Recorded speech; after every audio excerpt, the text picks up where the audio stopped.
The Freeport Connection with Tommy. Videos on TNA Impact Wrestling from tonight's fourth live edition of the TNA Summer Series. But first, some news. Tonight's Gut Check will feature the competition first ever female competitor from OVW regular Taylor Hendricks. Luke Gallows was also in attendance backstage, working a dark match at tonight's Impact Wrestling taping in Orlando. No results on who he wrestled or who won. As noted before, Chris Sabin tore his left ACL on last week's Impact Wrestling. The injury came during the Ultimate X bout when Austin Aries dropped him over the top rope. He was to have his fall blocked, but Zema Ion landed on in a fall block by Ion, but he landed bad. Sabin will likely undergo surgery that will put him out of action another 6 to 9 months. Sabin just returned in March after being out of action for 11 months due to reconstructive surgery on his right knee. TNA has taken legal action against Scott Papa Pump Steiner following his verbal attacks on TNA, Hulk Hogan, Eric Bischoff, and other TNA employees, according to the Nashville City paper. TNA has filed a verified complaint in Nashville Chancery Court where they are seeking an injunction to prevent any further disparaging remarks from Steiner. In the complaint, TNA claims Steiner breached a contract he signed back in 2010 that says he is forbidden from making public statements, including tweeting concerning TNA or any of its officers, wrestlers, or other individuals without prior approval. A court hearing has not been scheduled as of this writing of this video because TNA has not filed an order for injunction after requesting injunction relief in the matter. It was revealed in the filing that Steiner was paid $2,500 per pay-per-view appearance for TNA.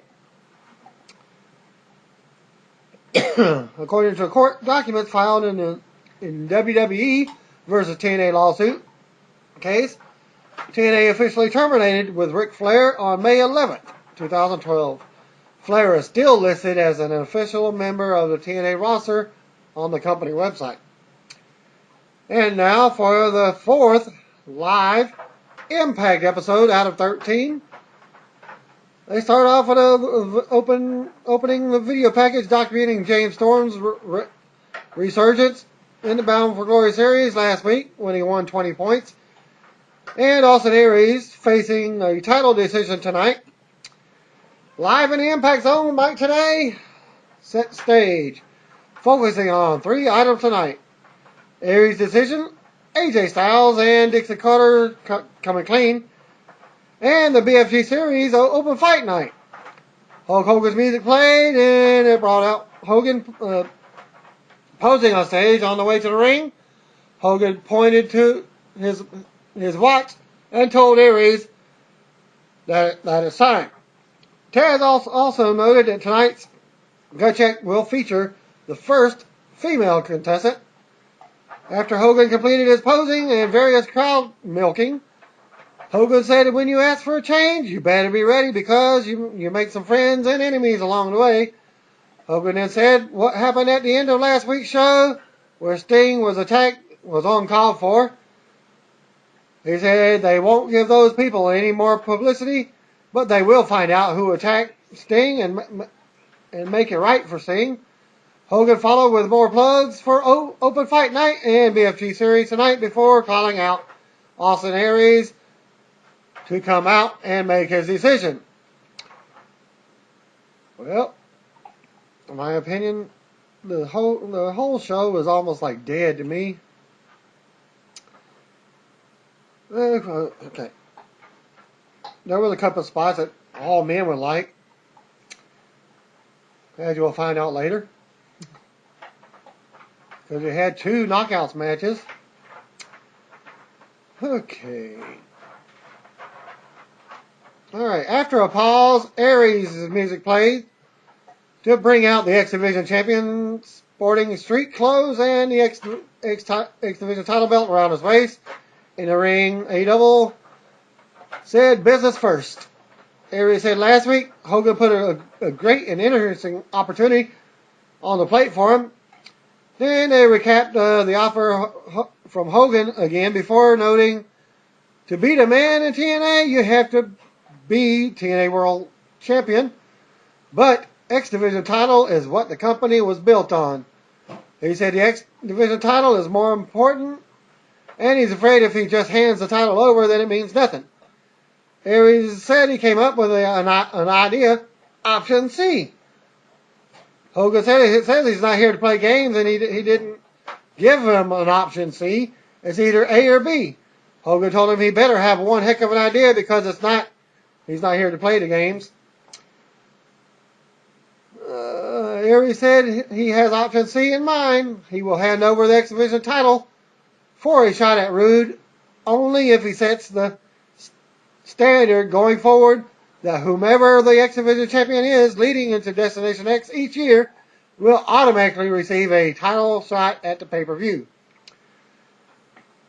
Hogan said Aries is a visionary and he likes where he's going with that. Hogan agreed on it and they shook hands.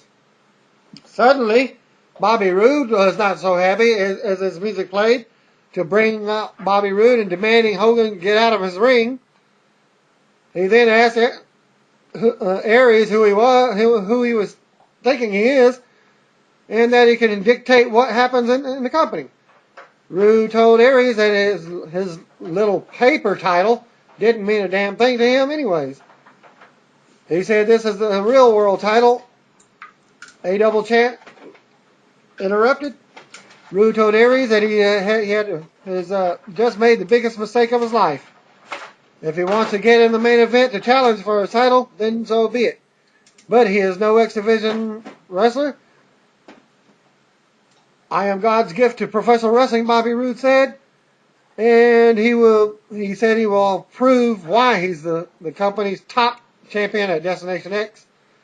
Roode vowed to embarrass Aries' ass. Aries came back with, this is open fight night, so come on down and embarrass him. So the two men in ringside, they started brawling and a fight broke out. Roode pulled out an old hockey move, pulling Aries' shirt over his head to take away his eyesight. TNA agents, namely Pat, what's his name? Pat, can't think of his name. Canadian guy. It was him and D'Lo Brown were breaking up the fight. Also was also there to break it up as well. And some other agents. Aries shouted at Roode that he's not tough. Roode and Aries, they could watch them pound the snot out of each other all day long, but he's putting them on notice, and that he doesn't care who wins their title match because... Oh, let me go, skip the line. Okay, just as Aries shouted at Roode that he's not tough, Mr. Anderson's music plays, and Bobby Roode continued to be held back at ringside. Anderson came out on stage and told Roode and Aries that he could watch them pound the snot out of each other all day long, but he's putting them on notice that whoever wins their title match, because the winner of BFG Series is the man from Green Bay, Wisconsin. And the crowd chants along with him, Mr. Anderson. Wait for it, Anderson. Today, they said Anderson will kick off open fight night, and he will call out someone on the other side of the break as they went to commercial. Back live, we got Mike today recapping the BFG Series point system this year.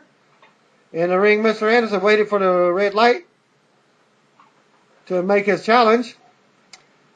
He said, this man has the balls to intentionally attempt to destroy another man's family. He calls out Daniels. They cut backstage to show Daniels holding a martini in his hand. and walking to the ring, and he drank some of it on his way. And selling anger over having to fight right now, Daniels made his way out, still drinking a martini. Daniels took a swig before hitting the ring to demand an answer why Anderson called him out. Anderson punched him and it was on. So we got Mr. Anderson versus Christopher Daniels, the Fallen Angel, for a BF Bound for Glory Series match. In the crowd, Joseph Park was shown intently watching. Also, the announcers noted that BFG Series matches have a 10-minute time limit.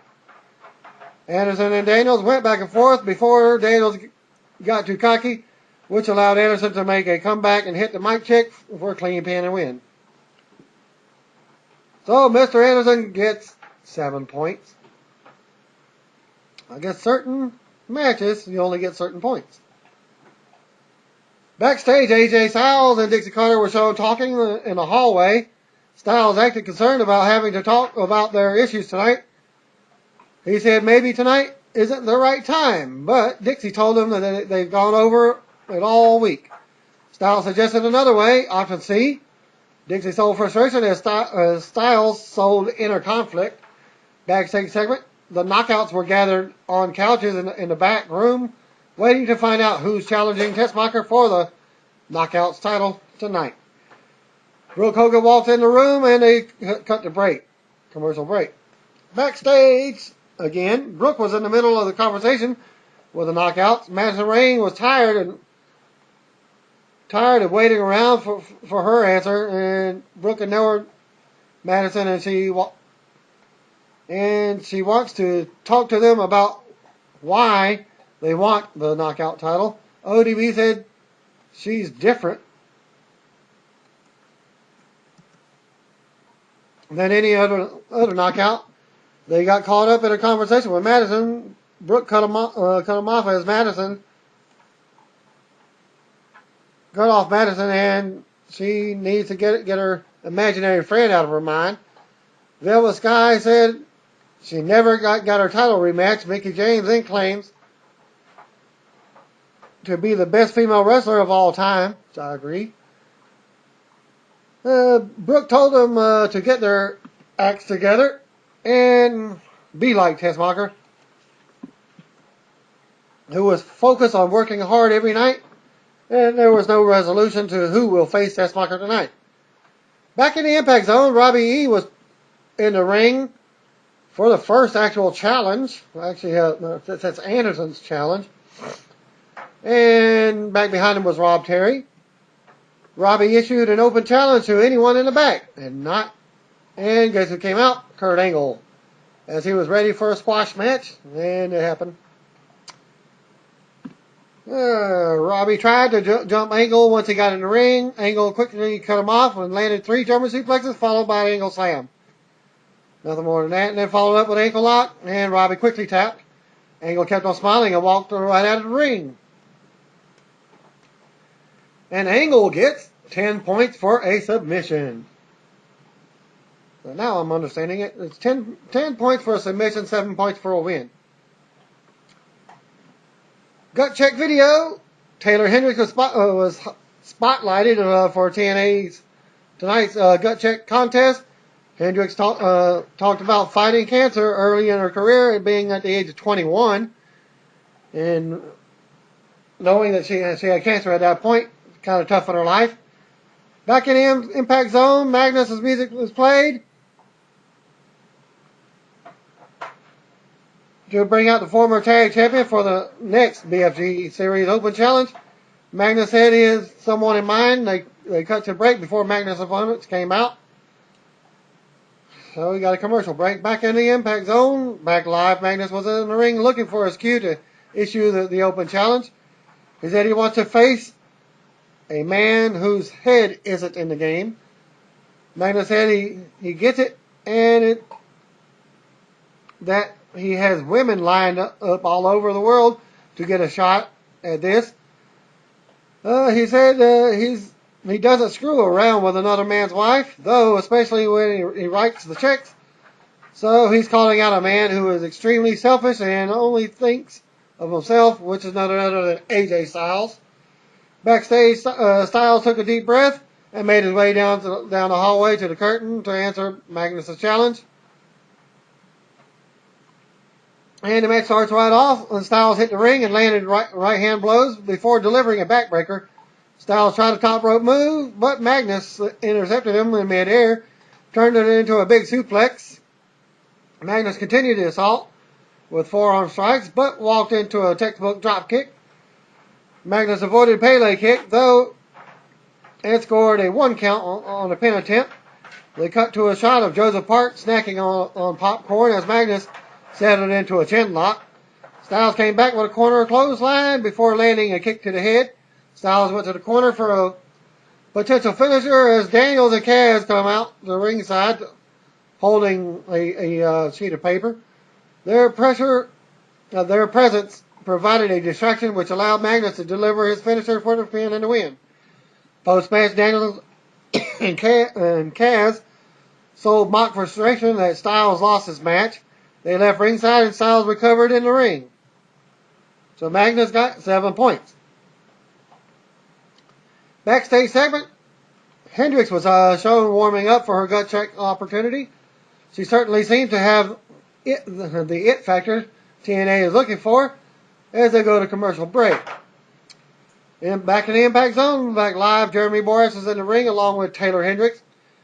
JB announced that this is gut check. Cue up the dramatic music. JB told Hendricks they hope she's ready. Out came her opponent, none other than Tara, who today said is the most experienced TNA knockout on the roster, which will give Taylor a tough task tonight. Well, Tara played the veteran role early on, giving Hendricks a lesson in the ring. Mid-match, Joseph Park was instructed by a stagehand to leave his bleacher seat. Hendricks eventually teased a comeback, but Tara cut her off and scored Widow's Peak for the win.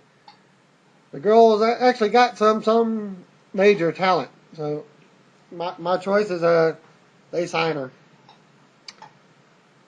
Yeah. So Tara won in like 2.5 minutes. Okay, 6 remaining BFG series competitors were shown waiting for their assignments. Samoa Joe was in soccer shorts, very similar to Awesome Kong's little dress type thing.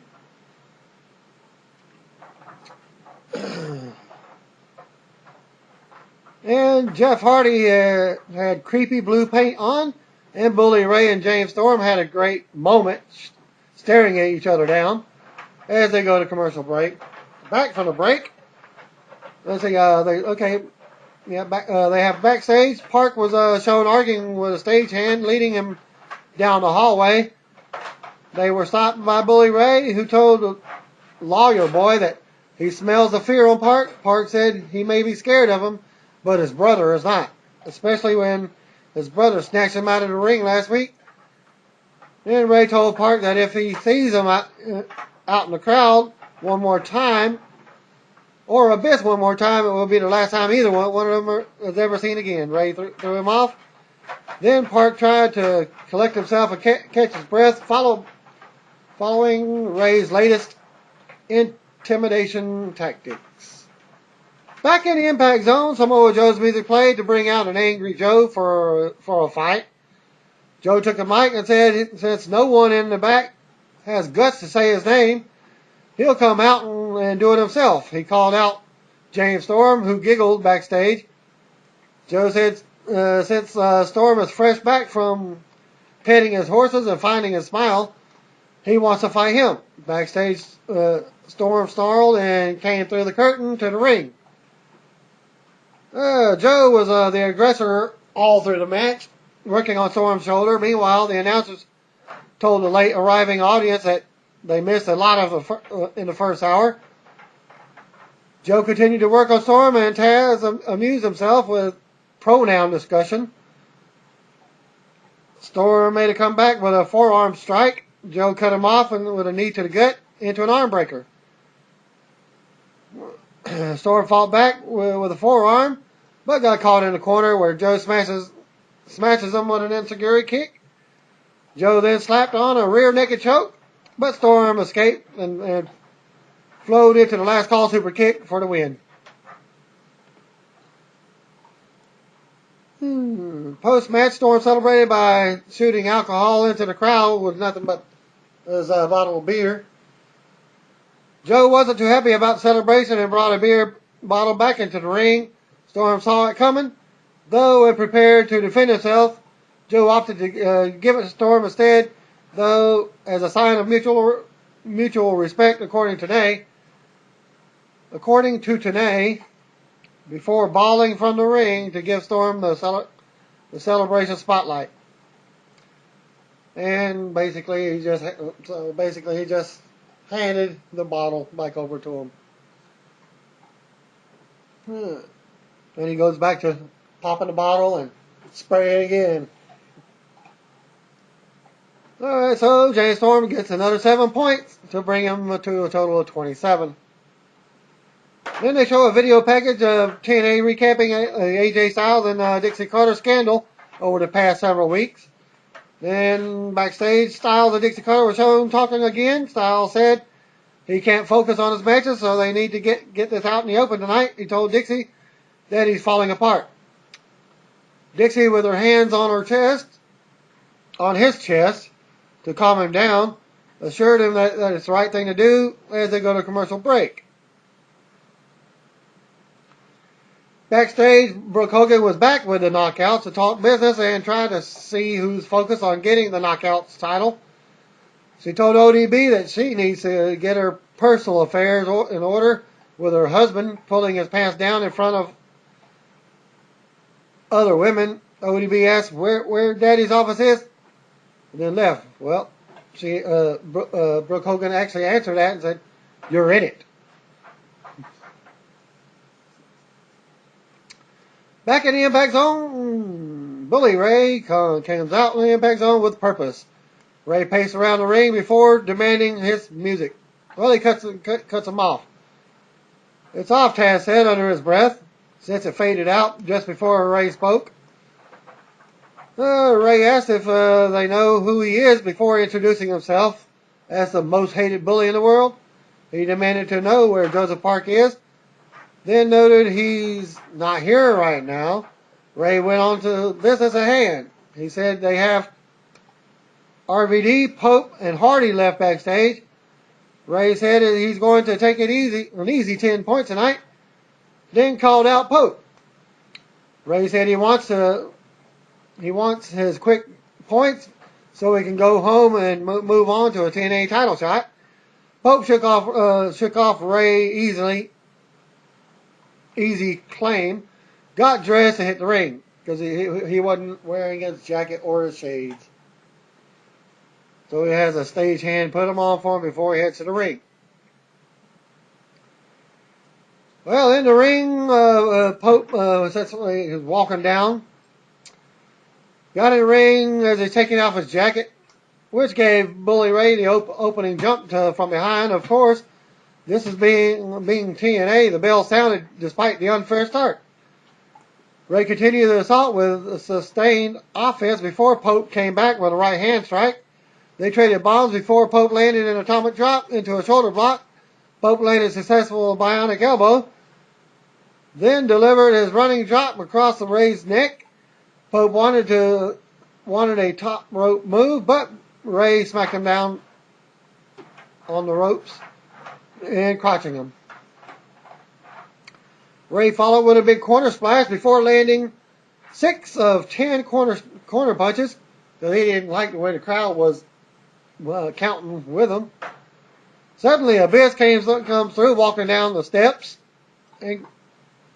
and called out for Ray. Abyss made his way to ringside, and Pope kneed Ray in the back, sending him to the floor. Ray then got up and saw Abyss standing on the front row.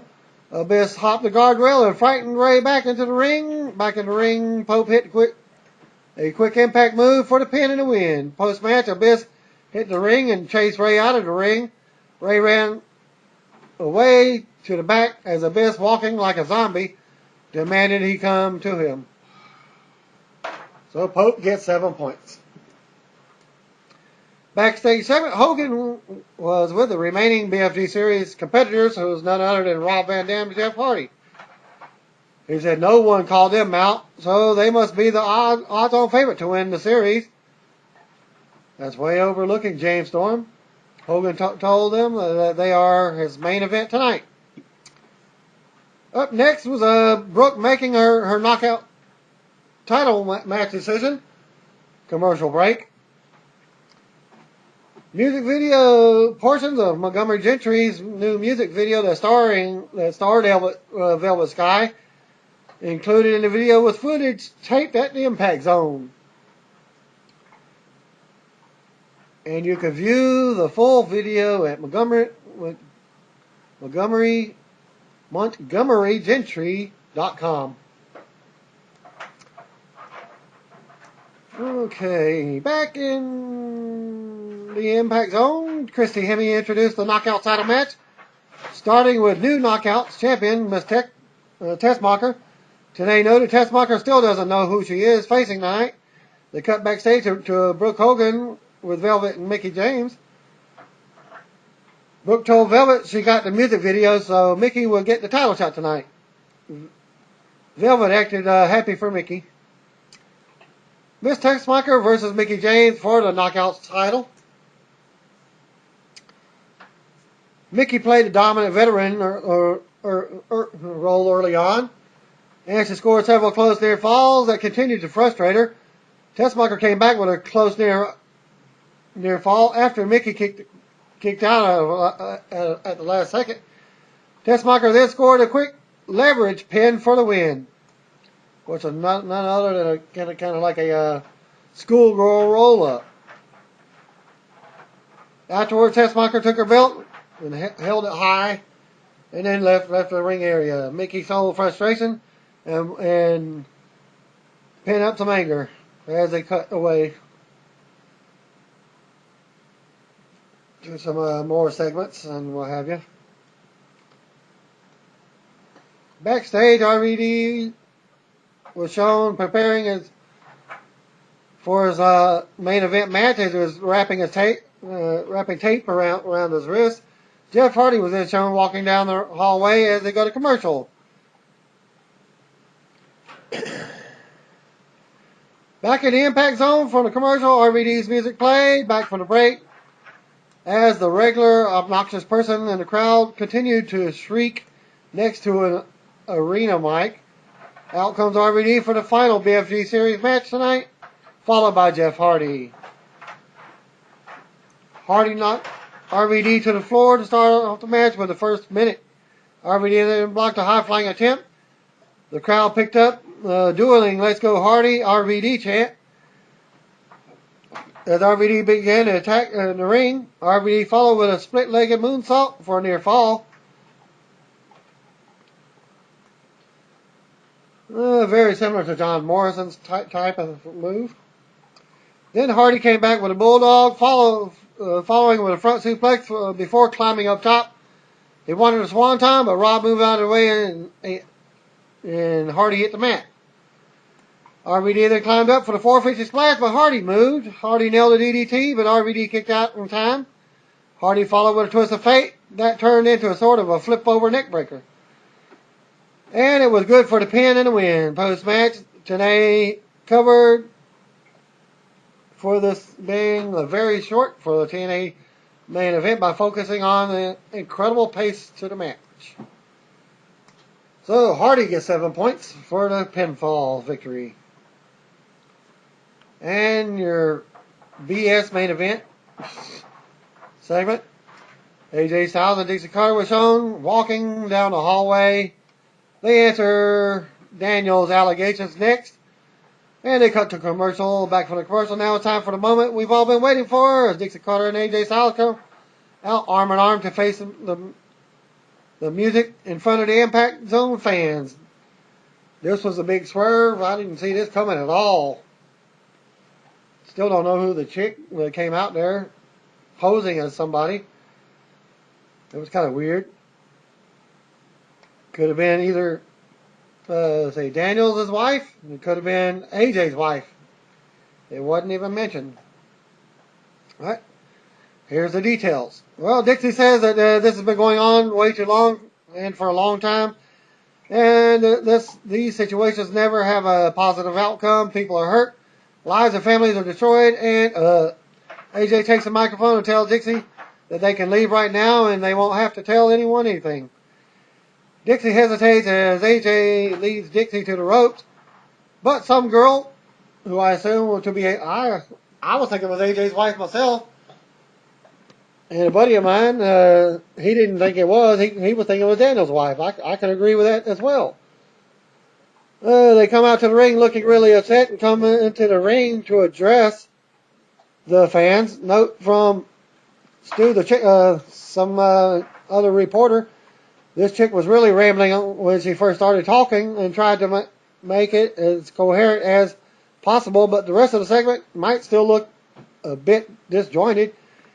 Didn't catch her name either, but she seems really attached to both AJ and Dixie, and she can come to them with anything. And Dixie was there when she needed her. She tells she's here to tell everyone the truth, and that's that Dixie and AJ aren't having an affair, but she's an addict who's trying to get clean. She drinks, she does pills, and it got so bad that she took money from her family and couldn't go to them for help, to rehab. They were there for her, and that's when Christopher Daniels and Frankie Kazarian got in the way. Daniels was actually back saying, "No, this is not happening." AJ took her. Okay, I missed my spot here.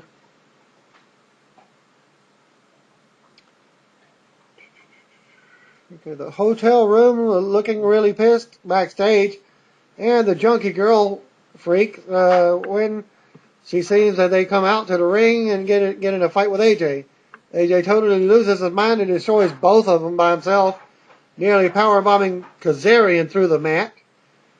It was real fast powerbomb. We were looking at it, like they showed replays. It's like, ooh! His shoulders hits the mat, and it's like a half a second later, his head banging. Now, he was fine afterwards anyways. He rolled to the ropes and just stood there, leaned on the ropes for a little while. And then he goes after Daniels with a Pele kick. And he's on top of Daniels, repeatedly punching him in the face as the show calls it a wrap. And that ends the show. So it's unknown who the girl's name is. So we'll see who that is next week. Thanks for viewing. Peace out.